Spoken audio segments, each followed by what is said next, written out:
Boa noite, galera. Hoje eu queria reagir aí a um neurocientista que quer nos convencer de que o livre-arbítrio não existe, tá?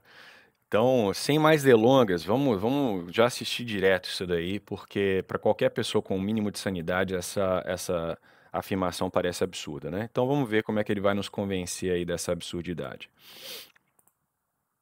99, 95% dos neurocientistas não vão concordar comigo, mas tudo bem. Na minha opinião, a gente não tem livre-arbítrio. Então você não escolhe o que você vai decidir. Na verdade, era só o que você podia decidir naquele momento dentro daquela circunstância, devido àquelas camadas sedimentares de experiências que você construiu durante a sua vida. Então vou dar um exemplo. Você é uma pessoa que na Eu não sei o que são essas supostas camadas que ele está se referindo, né? Imagino que sejam coisas referentes a, né, neurônios e redes de neurônios, mas talvez ele tenha falado no começo do vídeo, no podcast inteiro. Mas enfim, eu acho que a gente consegue inferir o que ele está querendo dizer aqui. sei lá, na infância você sofreu rejeição dos pais.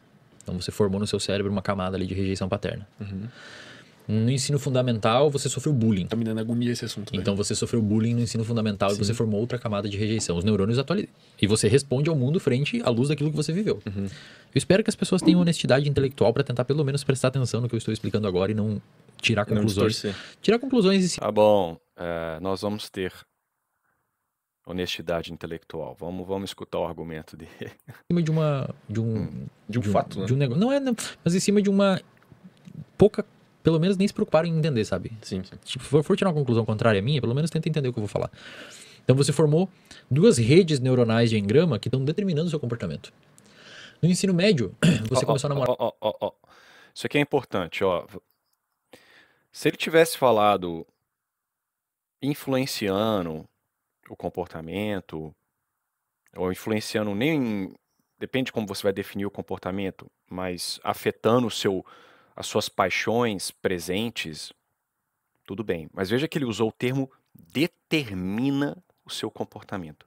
Então há um aspecto de necessidade aqui. Então as suas experiências passadas determinariam a sua ação presente. E aí que está o erro dessa turma. Mas vamos deixar ele explicar melhor o que ele quer dizer com isso. Mas você já via, e é importante que vocês prestem atenção nos termos. Porque às vezes a questão do livre-arbítrio tem muita nuance envolvida, tá? Mas vamos lá. Uma menina e você descobriu que ela ficou com o seu melhor amigo e traiu você.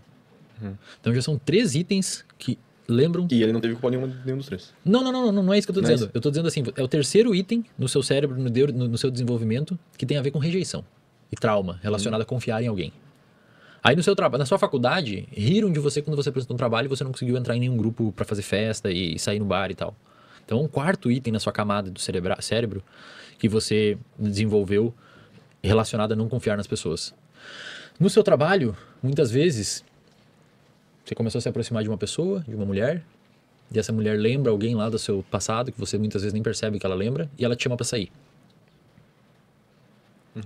A decisão de sair com ela foi sua ou não? Foi consciente sua ou não? Porra. Na minha opinião, não, cara. Na minha opinião, seu cérebro respondeu à luz de tudo que você viveu antes. Se a sua mãe se estressou... Seu cérebro respondeu. Vejam o reducionismo bizarro que essa turma anti-livre-arbítrio abraça. E aí vem o problema da falta de distinção. Esse indivíduo que ele citou aí, com os traumas de rejeição, quando ele é confrontado com algo que, né, tira ele da zona de conforto, esse mau hábito que foi criado, ou essas más experiências, elas afetam assim as paixões, a parte carnal desse indivíduo. É claro, ele pode ter um ataque de ansiedade. Ninguém nega isso. Nós somos indivíduos. O ser humano, ele é um animal racional. A racionalidade é imaterial, mas nós também somos feitos de carne. Então, da mesma forma que o meu corpo, por exemplo, sente fome e eu não tenho controle sobre isso, é óbvio que também existem movimentos desse tipo, o sujeito ficar ansioso, etc. Mas ter livre-arbítrio não é afirmar que não existem influências externas que possam afetar a sua decisão. Não é dizer que não há coisas que afetam as suas paixões, que não existam traumas, mas sim que você é livre para escolher o bem ou não. Aquele indivíduo, ele tem os traumas, claro, mas ele tinha, com certeza, a liberdade de superar aquele estado inicial de ansiedade e responder à mulher, talvez, o sim. Né? Ele não diz qual seria a resposta do sujeito, mas vamos presumir que ele pensou que o sujeito falou não. Fez xixi nas calças. Deixa eu dar um exemplo diferente. Se o sujeito criou um mau hábito ficou viciado em doce, comeu doce a vida inteira. Quando ele é apresentado a um bolo de chocolate saboroso, é óbvio que as paixões dele vão movê-lo para comer o bolo. Só que enquanto livre agente, ele tem a opção de julgar a situação e não comer o bolo. É óbvio, e aí que essa galera não sabe fazer a distinção, é óbvio que para esse indivíduo que criou um mau hábito, ou para o exemplo que ele deu aí, um cara que tem traumas, tomar uma certa decisão será mais difícil. É óbvio. Mas isso não significa que ele não tenha livre-arbítrio. Senão, nós estávamos ferrados. Quantas pessoas aí não superaram traumas? Quantas pessoas são covardes, criaram o hábito da covardia, mas em um dado momento, uma pessoa tinha necessidade e ele conseguiu, por uma deliberação, vencer a sua fraqueza carnal e fazer o bem. Ou pior ainda, o que esse sujeito está dizendo, ainda que ele não tenha exposto dessa forma, não há responsabilidade moral de ninguém. Então, se o sujeito foi lá molestado pelos pais, escambau, e agora ele tem paixões, movimentos da carne desgovernado, então ele está desculpado se ele, por exemplo, estuprar alguém. Porque ele não é o seu próprio agente, foi o cérebro dele que reagiu. Veja o perigo dessas ideias. E não é só a questão do perigo, é só a mentira dessas ideias. Tá? Então, essa galera, vou repetir, essa galera não entende. É óbvio que da parte material, você ter traumas, as suas experiências passadas, o seu próprio temperamento, o sujeito pode ser mais inflamado. Então, para ele não agir, isso obviamente está lá presente. E é óbvio que para um sujeito, por exemplo, ter um temperamento mais colérico, para ele agir de forma mansa, exigirá uma vontade mais firme para que ele vença aqueles movimentos materiais. Só que as paixões, elas devem obedecer à vontade. Senão você é um animal. Para esse sujeito, você vive por instinto, igual um cachorro. Mas cachorros não deliberam. O cachorro vai, ele vê alguma coisa, tem um estímulo, ele vai. Ele não delibera, será que eu devo fazer isso? Então, para esse cara aí, você age dessa forma. A mulher lá fala com você, não há deliberação, você reage por instinto. No caso, sei lá, dando o pé na bunda da mulher por causa do seu trauma. Eu não estou aqui negando que talvez uma coisa nós temos coisas que são subconscientes. Talvez a mulher te surpreendeu lá, você respondeu sem pensar, não houve deliberação. Mas o indivíduo é sempre capaz de deliberar e assim mover a sua vontade para o bem. Isso que é livre-arbítrio. Não é um mundo sem influência externa nenhuma. Você virar uma caixa, num ambiente sem cores, só uma caixa branca em que você não há influência externa, não há passado, você foi colocado ali, caiu de paraquedas, foi criado naquele momento e te dá uma opinião, uma escolha, aí você escolhe, porque sem nenhum tipo de movimento da carne, não há nada. Isso que é livre-arbítrio. Não, né? Isso aí é uma tolice mesmo. Pessoa na infância, você provavelmente vai ter um eixo de resposta ao estresse mais sensibilizado que pode aumentar ainda sua predisposição a determinadas respostas na gravidez. A determinadas respostas na sua vida adulta, via epigenética. Então, hoje, por exemplo, a sua resposta... Isso ele está falando da epigenética, mais uma vez, porque a mãe vai afetar algumas, né, o que chama de priming às vezes, né? Mais uma vez, ele não sabe a diferença. Ele está igualando, porque como ele é provavelmente ateu, ele não compreende que a alma humana é imaterial e que a vontade e o intelecto não tem nenhum órgão, né? Ele dá demasiada importância ao cérebro. Mas nenhuma pessoa, por exemplo, em sã consciência diz: puxa, eu estou com fome, não sou livre, porque eu tenho que comer. Não. Então é óbvio que existem fatores corporais, como eu disse, que te movem do ponto de vista das paixões para uma coisa ou para outra. Mas você sempre pode deliberar e tomar uma atitude que é contrária às suas paixões. E a virtude é exatamente isso. Você treinar o seu corpo, as suas paixões, e eu não vou entrar aqui muito em méritos religiosos, mas tem a questão do pecado original, mas independente do que você acredita, que essas paixões te puxam para um lado ou para o outro, você pode controlá-las com a sua vontade, para que elas obedeçam. E o virtuoso faz isso. E aí você pode, por exemplo, um indivíduo que sofre de gula, se ele treina a vontade para se afastar daquilo que o tenta, que é, né, o doce lá excessivo, ele vai domar essas paixões. Ele vai vencer a gula. E eventualmente o corpo dele não vai reagir da mesma forma que agia antes. Entendem? A analogia que eu gosto de dar é de, que não é minha, eu já vi isso em algum local, é de um cavaleiro montando um cavalo. O cavalo, que é grande e forte, ele representa as paixões. As paixões, elas tentam te arrastar para um lugar ou para o outro, da mesma forma que um cavalo tenta te arrastar, né? Principalmente o que não é domado, né? Que é um bom cavalo, ele tenta te puxar. E ele é mais forte que você, tecnicamente. Mas o cavaleiro, que representa a razão, com o auxílio da rédea, que é a vontade, ele pode guiar o cavalo, as paixões, para onde ele quer que as paixões vão. Então, o fato de que, né, as suas paixões às vezes te arrastam para um local que você não quer ir, que é o caso lá do moleque que entra em pânico, que a mulher vai chamá-lo para sair, não significa que, portanto, ele não possa, com o auxílio do intelecto e a razão, tirar esse cavalo daquela direção e colocá-lo aonde ele quer. É isso que é livre-arbítrio. Não é dizer que não existe cavalo. Ok?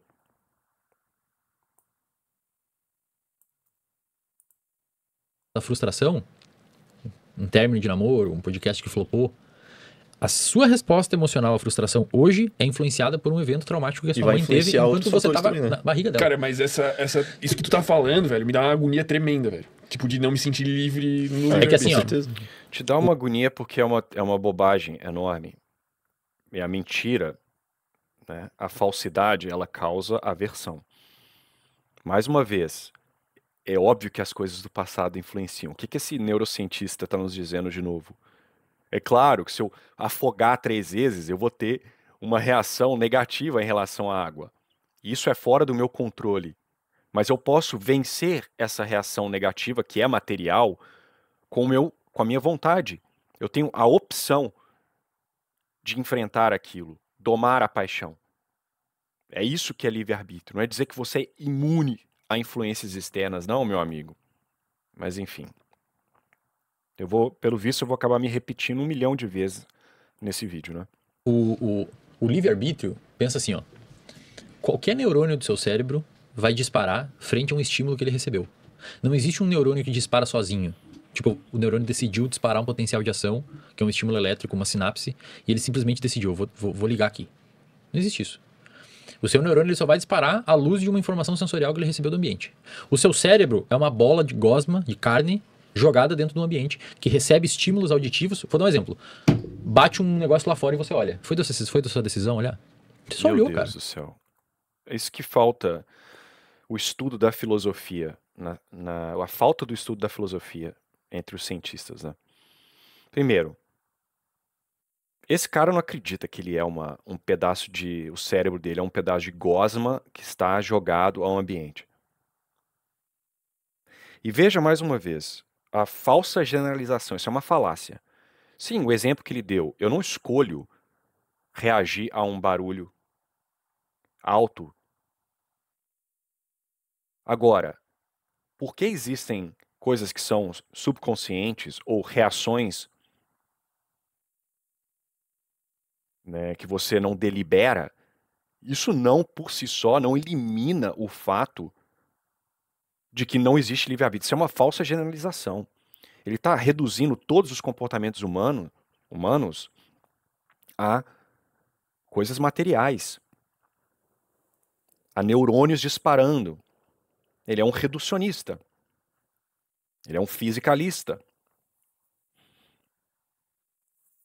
Então isso é uma falácia. É óbvio que existem coisas, né, nós não precisamos, por exemplo, deliberar para que o meu coração bata. Eu não estou consciente. Eu posso me tornar consciente que meu coração está batendo, mas eu não controlo esse batimento. Eu não tenho livre-arbítrio por isso. Agora, por que eu reajo?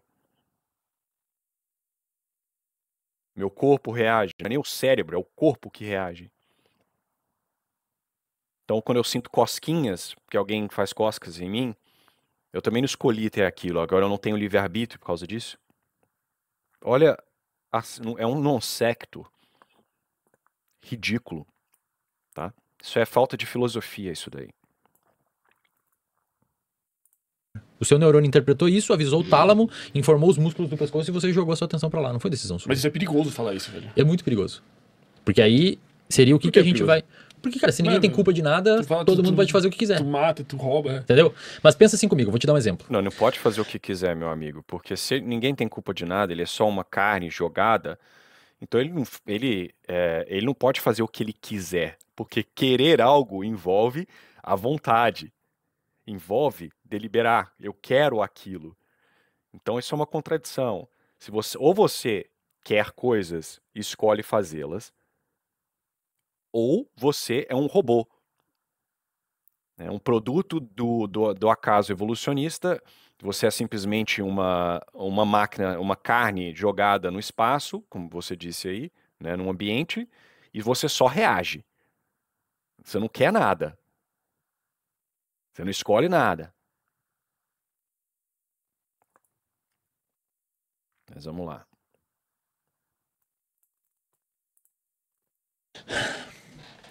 É foda esse tema, né? É foda, pô. Mas pensa assim, eu vou te dar um exemplo. Digamos que você tá... Eu tenho que cuidar, cara, nesse momento. Tem que cuidar, velho. Eu tô cuidando. Águas perigosas. Eu tô cuidando.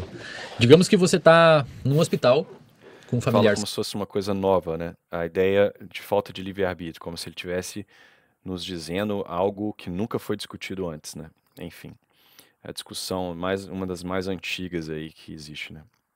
Seu. Não existe nada de novo E você debaixo tá do caminhando sol. pra máquina de refrigerante, pegar um refrigerante enquanto seu familiar tá no quarto. Passa uma pessoa em cima de uma maca sofrendo uma crise de epilepsia. E ela tá se convulsionando e se batendo. Você tá com o refrigerante aberto e essa pessoa passa por você e na crise dela que ela tem de epilepsia, ela bate na sua mão e vira seu refrigerante. Energy saving Bill Busters at Curry's. The boss. Ela teve culpa. Por quê? Caralho, velho, tu tá muito perigoso, cara. Eu tô entendendo. Vai se teu criando um raciocínio, clima vai se terrível. criando um clima terrível, velho. Não, tô perguntando. Não, mas ela, tipo, quem não teve culpa? A pessoa do refri ou Não, a mulher. epilepsia? Na minha bateu. opinião, a pessoa, se fosse eu iria relevar por. Não, tô perguntando se ela teve culpa. Ah, tá. Ela foi intencional? Ela fez com intenção? Não. Mas então tudo na vida é sem intenção. Não, pensa velho. assim, ó, por exemplo, se você tem um caso de um caso de um tribunal Os caras americano, estão intimidados por uma conversinha de nível intelectual baixo. Mas enfim, enfim, vamos lá, vamos ver a falácia que será nos colocada dessa vez. que teve um assassino em série, um serial killer. Esse é um caso relativamente famoso. Um assassino em série, um serial killer, que ele... Cara, é muito louco assim, porque existe uma região do seu cérebro chamada de córtex pré-frontal, que é a região envolvida com racionalidade. É foda, cara, porque tem que pisar em ovos aqui. É envolvida com Você já falou racionalidade disso. e com desenvolvimento de comportamento empático. O córtex pré-frontal faz isso. A gente chama de teoria da mente, você se bota no lugar de outra pessoa, tá?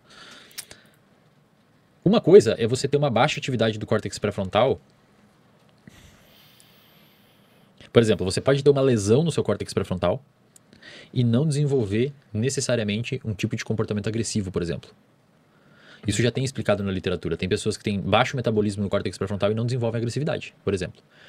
Por quê? Tipo, o psicopata que não é um serial killer. Não, ele não desenvolve ele nem é psicopata.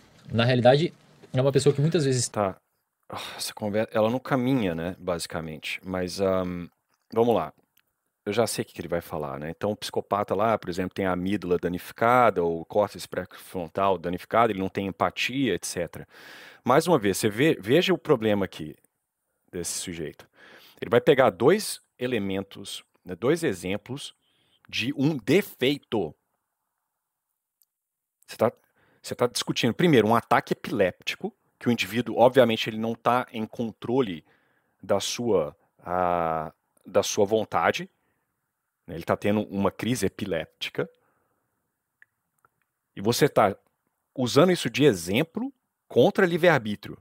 Então, esse indivíduo aí acha que não há uma distinção entre um ataque epiléptico e eu escolher se eu quero açúcar no meu café. Olha os saltos completamente non sequitur, uma coisa não se segue da outra que esse sujeito faz. Aí ele vai citar o psicopata.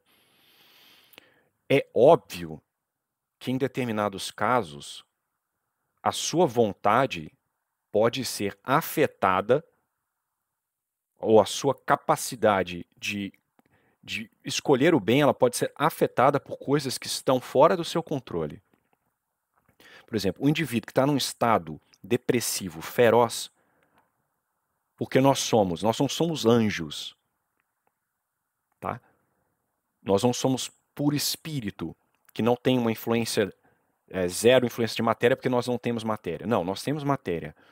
Então, é óbvio que o indivíduo que tem uma condição severa que afeta a capacidade dele de tomada de decisão, então ele não é totalmente responsável pela sua ação. Então o indivíduo está com uma crise depressiva tão forte, com pensamento intruso. É óbvio que a tomada de decisão desse indivíduo ela vai ser nublada. Se o indivíduo tem um defeito cerebral gravíssimo, é óbvio que a sua capacidade de tomada de decisão pode ser afetada. Ninguém nega isso. E aí entra os problemas, as nuances da discussão do livre-arbítrio, porque a pessoa pode dizer, uai, mas se você afetar o cérebro, mas você não disse que o intelecto ele não tem órgão, ele é imaterial. Então, como funciona isso? E isso é uma discussão dificílima. E não é fácil. Mas não é isso. Esse pessoal que nega o livre-arbítrio, eles não chegam nem nos preâmbulos de uma discussão desse tipo. O ponto que eu quero, e nós não faremos isso aqui, podemos fazer em outro momento, né? Mas o ponto aqui é que ele está usando exemplos de defeitos, de problemas, casos extremos, seja um psicopata que tem um problema. E ainda no psicopata eu não saberia colocá-lo, tá? Porque ele ainda poderia ter a sua capacidade de escolher, ainda que ele tenha os movimentos, falta de empatia, ainda pode escolher em agir ou não em relação àquilo. Mas o ataque epiléptico, por exemplo, foi um exemplo boçal. Tá? Então tomem cuidado com essas nuances, ok?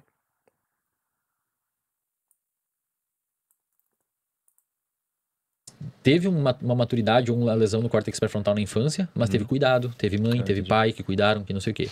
Por outro lado, tem casos na literatura, inclusive esse que eu vou falar agora, que o cara teve uma lesão no córtex pré-frontal aos 10 anos de idade, sofreu um acidente de carro e sofria trauma na infância. Na idade adulta, essa pessoa virou um serial killer. Então, uma pessoa que matou 5, 6 pessoas. E uma dessas pessoas, que era uma menina, ele levou pra casa e ficou abusando sexualmente da menina por uma semana. Quando terminou de abusar sexualmente da menina, esse serial killer levou... A menina falou, por favor, me deixa sair, não sei o que ela... O cara falou, ok. E levou a menina na porta da casa dela. E saiu, foi embora. A menina, obviamente, chama a polícia. E a polícia foi lá e prendeu o cara. Quando a polícia perguntou por que ele fez aquilo, ele não se ligou. Porque o cérebro dele não estava num funcionamento pleno. Ele não se bota no lugar da pessoa. Tanto por isso, mas por que um cara... It's simple to start making fascinating discoveries about your family's past with Ancestry. que abusou sexualmente de uma menina e ia levar ela na porta da casa dela e largar ela e liberar ela. Incongruente, Óbvio que ele ia ser preso.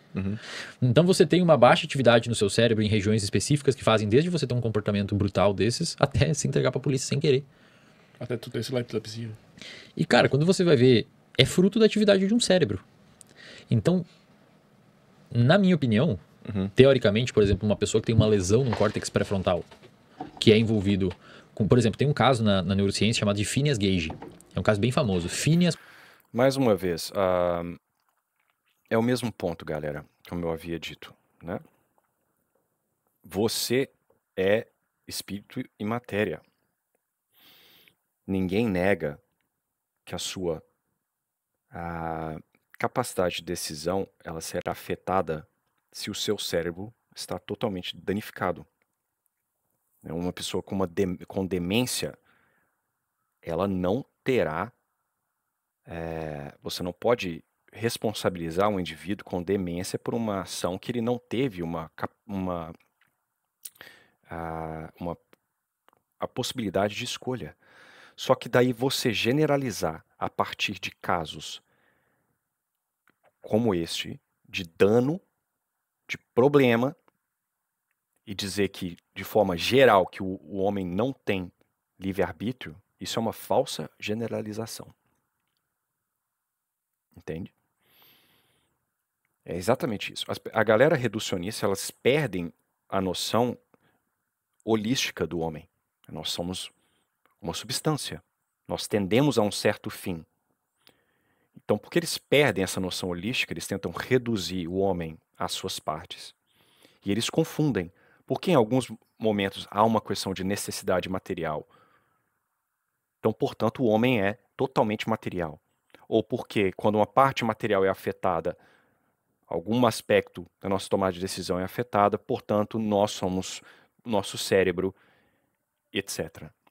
Isso são falácias atrás de falácias. Ok? Então, não se deixem, não fiquem muito presos porque o sujeito vai citar um estudo que falou isso ou aquilo e blá blá blá, tá? Com PH. Bota aí na internet Tipo que você vai ver. Ferb. Phineas. É com PH? É. Então é isso aí, Phineas Gage. Ele era um operário que estava trabalhando numa obra e ele foi macetar uma barra de ferro para explodir as pedras e a barra explodiu e entrou embaixo do olho dele e arrancou o córtex pré-frontal inteiro dele. Arrancou fora, cara. E como eu te falei, as áreas envolvidas por nos manter vivos são áreas que estão principalmente no tronco encefálico. Você vive só com aquilo ali. O resto é uma superficialidade dos humanos, que permite a gente fazer isso. Mas para você viver... Superficialidade dos humanos. Porque ele acredita, obviamente, que nós evoluímos, então, portanto, essa parte foi adicionada depois. Mas mesmo no cenário evolucionista, a nossa capacidade de raciocinar e fazer isso aí que ele, né, desmereceu é o que nos torna bem-sucedido, né?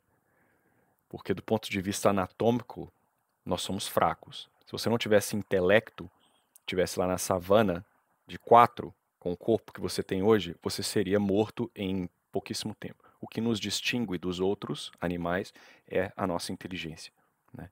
E o nosso bipedalismo, que necessita da inteligência, porque para que a gente possa atualizar a nossa inteligência, fazer, né, utilizar a nossa inteligência da melhor maneira possível, é necessário que nossas mãos estejam livres, né? Mas, enfim, essa é uma conversa que eu já tive em outros vídeos também, né? Lesão é no... Cara, se aqui na lesão, se eu cravo um negócio aqui em você, já era, velho. Porque ali estão seus centros de respiração, centro de batimento cardíaco, aí você morre, tá? O córtex pré-frontal, você consegue viver sem. Super tranquilo, você vive sem. Só que você vai ter alteração no comportamento, principalmente no comportamento que o córtex pré-frontal tem... Os inibidores e tal. Inibidores de comportamento. Viver em sociedade depende do córtex pré-frontal. Sem córtex, você só não faz xixi no meio de um shopping porque você tem córtex pré-frontal. Tanto é que às vezes você bebe demais, você faz. Você inibiu o córtex pré-frontal. Eu lembrei de uma história agora. Não conta. Não, mas tipo, faz sentido o que tu falou agora. Então. Pensando no fermento. O que acontece? Esse cara que teve esse acidente na obra, esse cara que teve esse acidente e destruiu o córtex pré-frontal, antes o relato era, cara, ele era super educado, sempre andava de, cara, terninho, super educado, super cordial, super gentil, super tranquilo. Depois que ele perdeu o córtex pré-frontal dele no acidente na obra, ele começou, cara, ele saía nu na rua, saía pelado na rua. Ele assediava mulheres, ele abraçava as mulheres, assediava elas, queria transar Então, com mas elas. esse cara pode ser preso por isso? Cara, então, ele, é culpa dele? Responde tu. Mas não, é, não sei, tô perguntando. De novo, olha aqui, mais uma vez, os saltos, né? Você tá falando com um cara que teve metade da cabeça estourada, perdeu a parte frontal do cérebro, e você quer generalizar que a partir disso, porque o comportamento dele foi afetado, é óbvio que foi afetado, cara. Portanto, o livre-arbítrio de um indivíduo saudável e são não existe.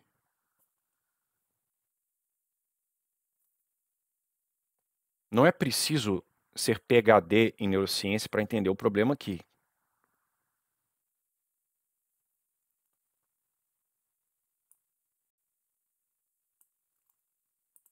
Pra vocês. É que eu acho que tá mais. Outra coisa, a questão aqui é uma falta de compreensão da causa. Porque algo é necessário para que o indivíduo possa atualizar o seu livre-arbítrio, não quer dizer que aquilo ali seja suficiente para que o indivíduo atualize o seu livre-arbítrio. É óbvio que ter um cérebro que não está totalmente destruído é necessário para que o indivíduo, enquanto humano, porque ele não é anjo, eu já falei, para que ele possa exercer o seu livre-arbítrio. Isso não quer dizer, e é o que ele está fazendo, que porque essa relação foi estabelecida, que, portanto, o indivíduo é apenas o seu cérebro. Esse é um erro muito comum entre esse pessoal reducionista.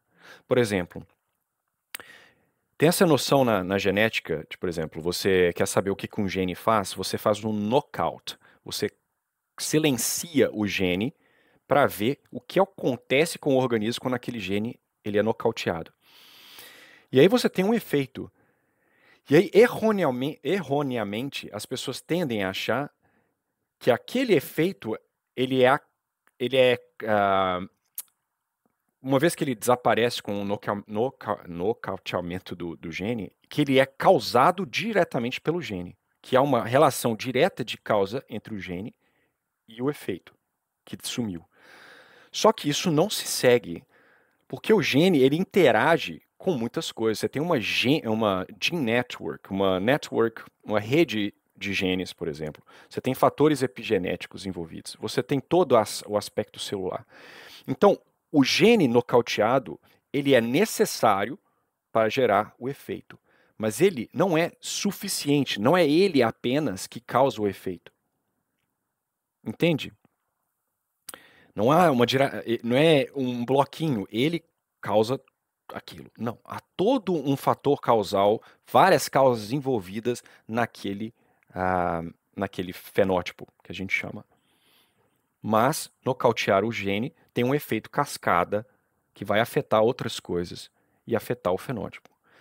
Então esse sujeito, ele está tentando fazer uma inferência do porquê. O meu cérebro está basicamente todo destroçado, eu não consigo efetuar o meu livre-arbítrio da forma correta, eu perco ou anuvia-se a minha capacidade de decisão, portanto, eu sou somente o meu cérebro.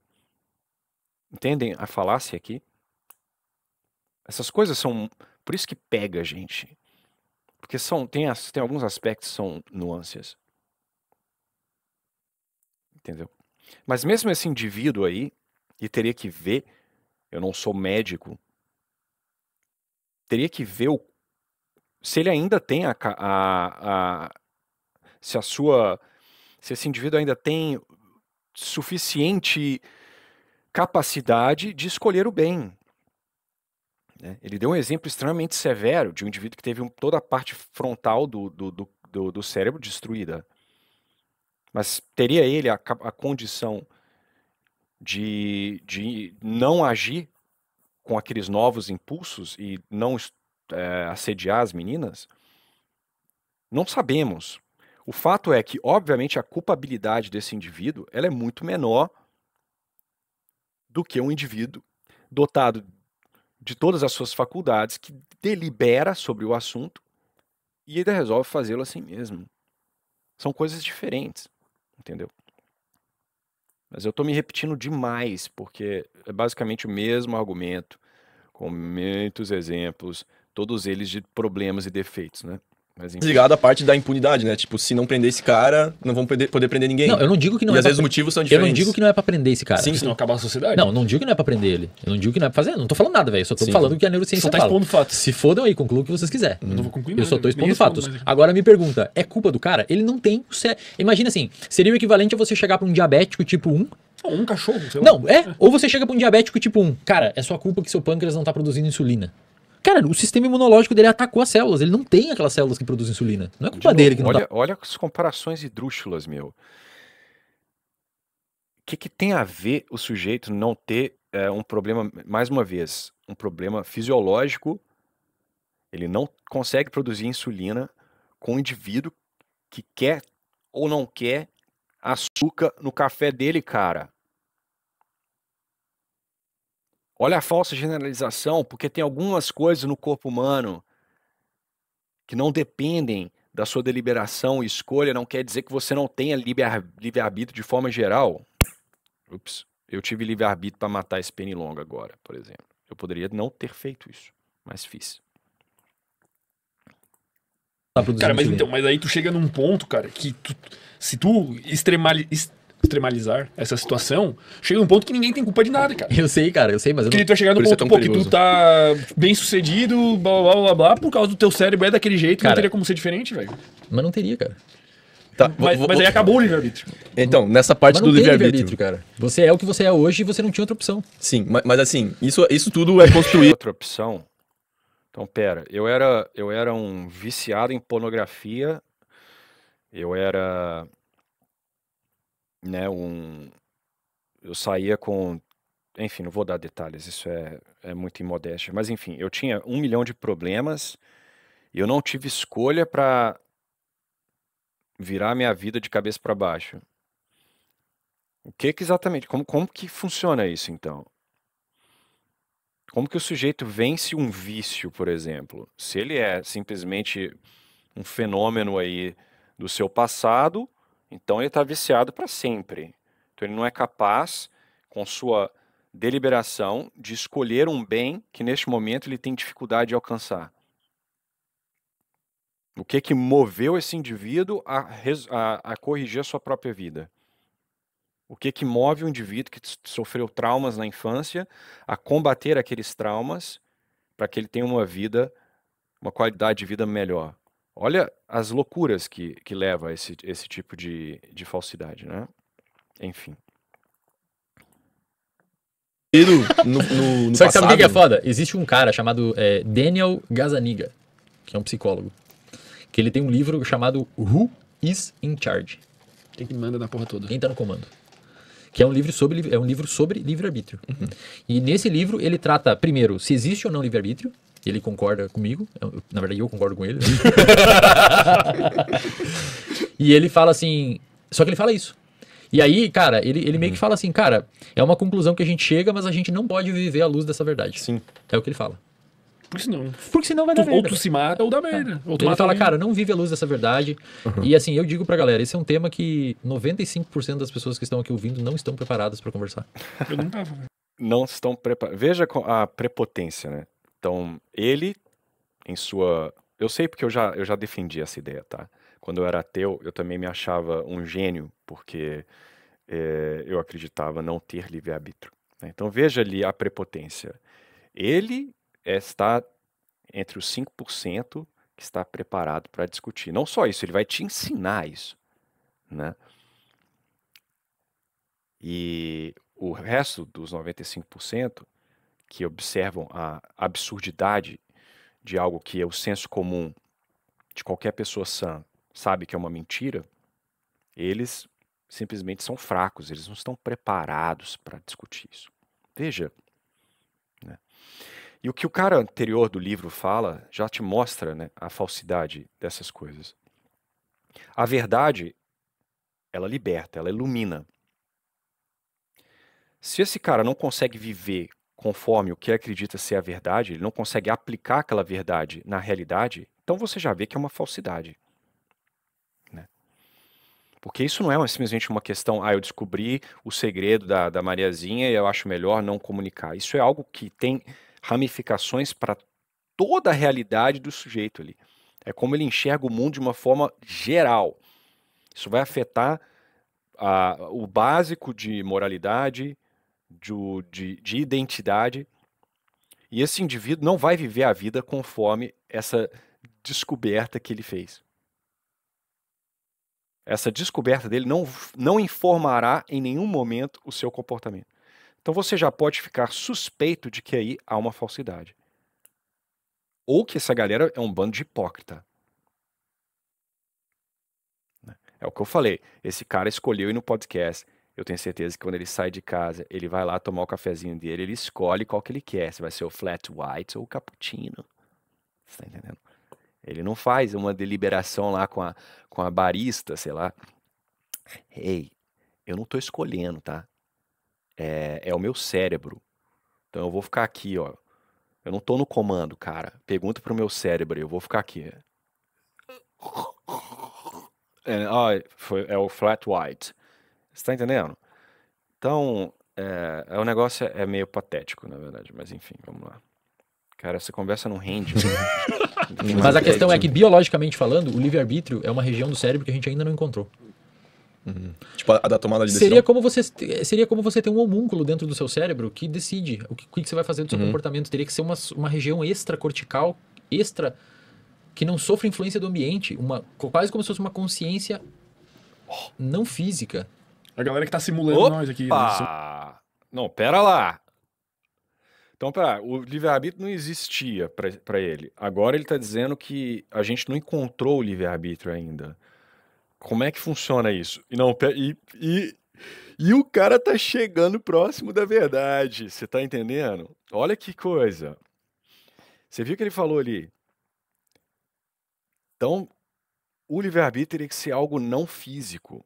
Sim, meu querido neurocientista. Porque o livre-arbítrio pertence à razão e à vontade, que não tem órgão, elas são imateriais. Isso aí não é... o Romulo é cristão, católico, falando que a Bíblia está dizendo. Isso aí, cara, foi deduzido por Aristóteles já.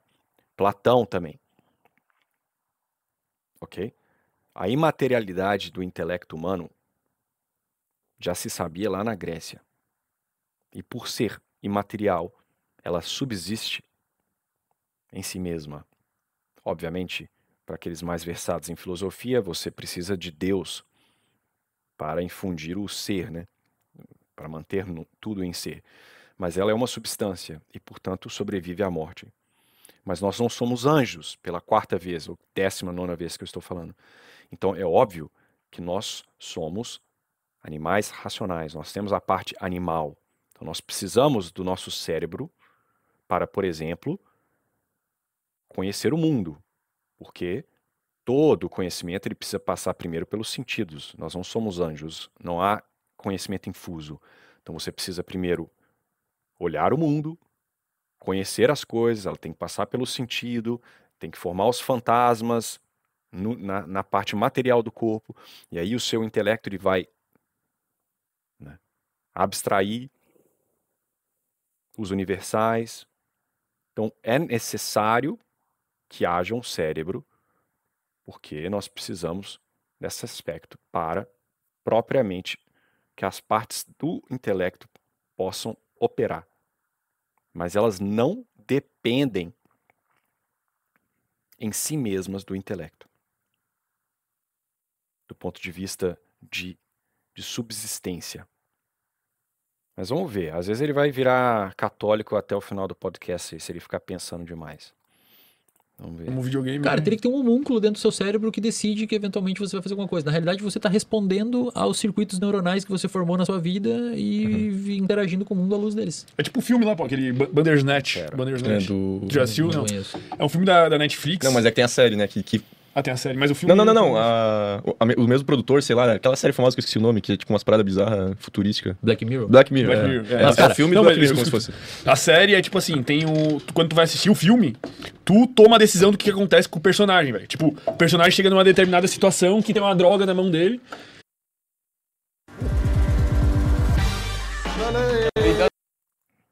You have to secure your future.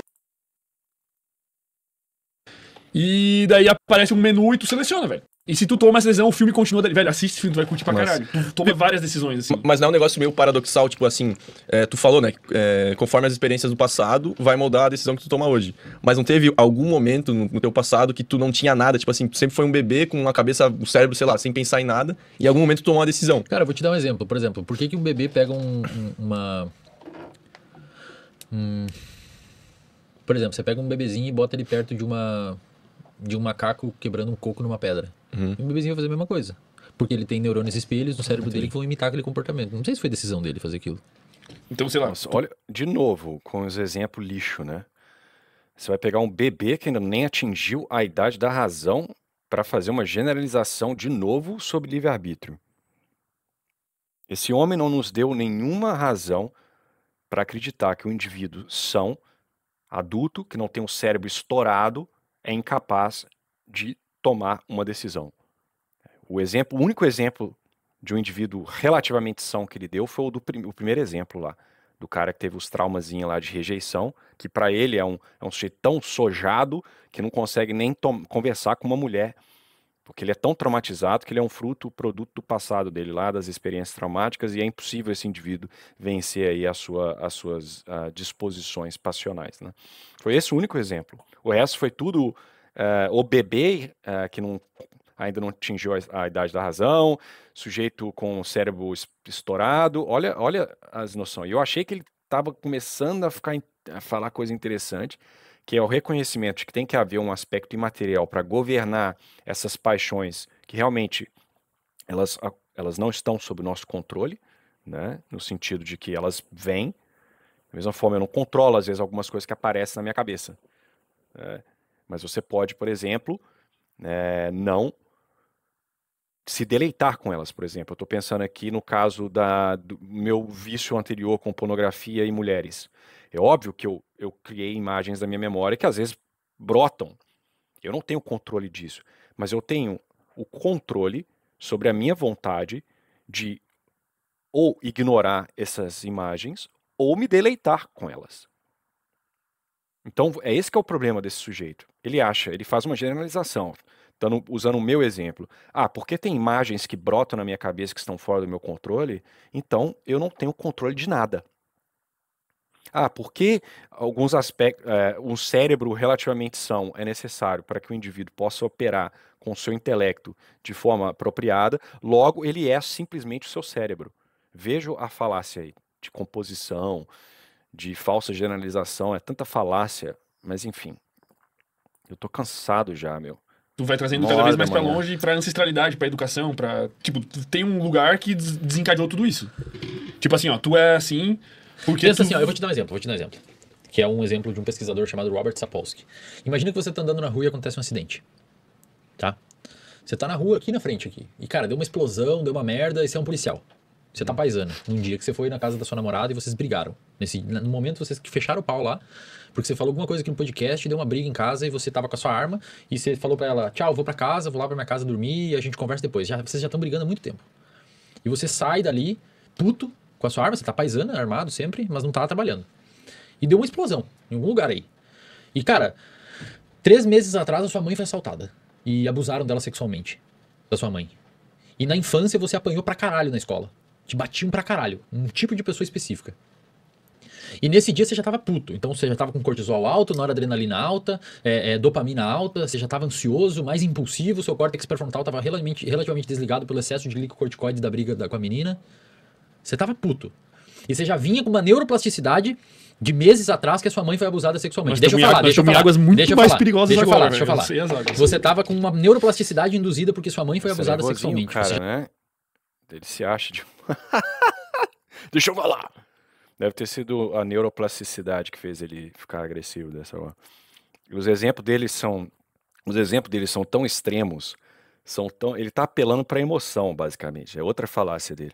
Ele dá os exemplos mais, todos os exemplos do cara, ele só conhece nego traumatizado, pô. Eu acho que esse neurocientista tem que trocar de amigo, velho. Todo mundo que ele conhece é louco, cara.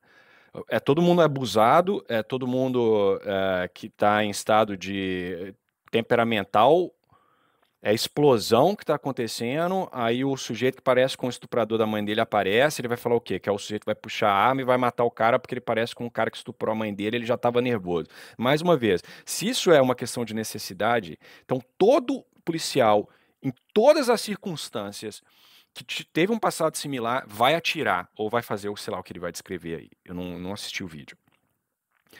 Então esse indivíduo tá querendo nos convencer que nenhum policial, apesar de todo esse passado trágico que é nesse mundo imaginário desse sujeito aí, só tem, né, treta, nenhum policial teria a capacidade de deliberar e falar, não, eu não vou agir agora com impulsividade, eu vou botar minha arma e colocar no canto porque eu tô nervoso e eu sei que eu posso agir de forma impulsiva dado o meu estado passional atual, né? Mas vamos ver o que o personagem traumatizado dele vai fazer dessa vez. É uma coisa surreal. Já tava com a sua amígdala com uma atividade basal aumentada, porque a sua mãe foi abusada sexualmente. Então sua amígdala já tava mais ativa. Você já tava detectando mais perigo, que pode inclusive ter explicado as brigas com o seu namorado. Oh, meu Deus. E você já teve uma camada neuronal de engramas organizada no seu cérebro desde quando você apanhava na escola, que inclusive pode ter levado você a ser policial. Meu Deus do céu. E deu essa explosão. E, cara, nessa explosão você já tá meio atordoado de estresse. E você vê que no meio da névoa, assim, você tá meio bagunçando, meio zonzo, que explodiu um negócio muito alto, um zumbido no ouvido.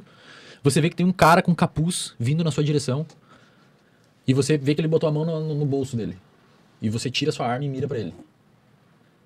E você meio ali, à luz de todas as experiências e flutuações hormonais que você tem no seu cérebro, você decide puxar o gatilho e dar um tiro na cabeça dele.